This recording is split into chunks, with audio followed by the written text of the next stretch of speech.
நம்ம ஆரோக்கியமான சாப்பாடை சாப்பிட்டாதான் நம்ம சரீரமும் ஆரோக்கியமா இருக்கும். நம்ம பசி எடுக்கும் போது சிப்ஸ் பிஸ்கெட்டு அப்படின்னு சொல்லிட்டு ஆரோக்கியம் இல்லாத உணவுகளை சாப்பிட்றத விட ஆரோக்கியமான காய்கறிகளை சாப்பிடும் போது நம்மளோட பசியும் அடங்கிரும். அதே மாதிரி நம்ம சரீரத்துக்கும் ஆரோக்கியமா இருக்கும். இதே மாதிரி நம்மளோட வாழ்க்கையில நம்ம ஆவிக்கேற்றபடி நடக்கும் போது நம்ம பாவத்தை விட்டு விலகி இருப்போம். வேதத்துல பாருங்க, கலாத்தியர் 5:16 போட்டிருக்கு, ஆவிக்கேற்றபடி நடந்து கொள்ளுங்கள், அப்பொழுது மாம்ச இச்சையை நிறைவேற்றாதிருப்பீர்கள்.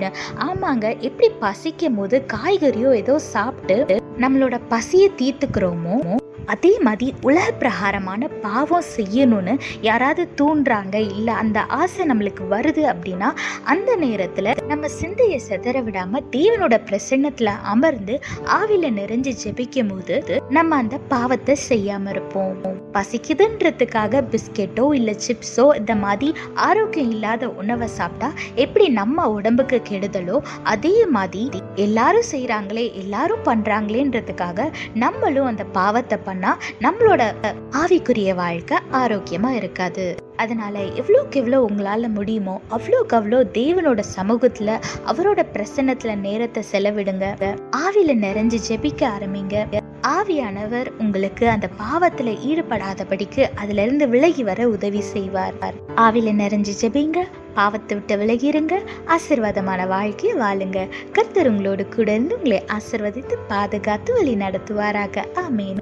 If you want to be healthy, you have to start eating vegetables and other healthy foods. Just because you're hungry and you're craving for a snacks, you cannot eat junk food because it is very unhealthy and it will spoil your health. Likewise, in our life, if you want your spiritual life to be healthy and if you want to stay away from sin, you have to let Holy Spirit guide you. Look what the Bible says in Galatians Chapter 5 verse 16. Let the Holy Spirit guide your lives. Then you won't be doing what your sinful nature craves. Yes, when the Holy Spirit guides us, we will not be craving to do any sinful activities.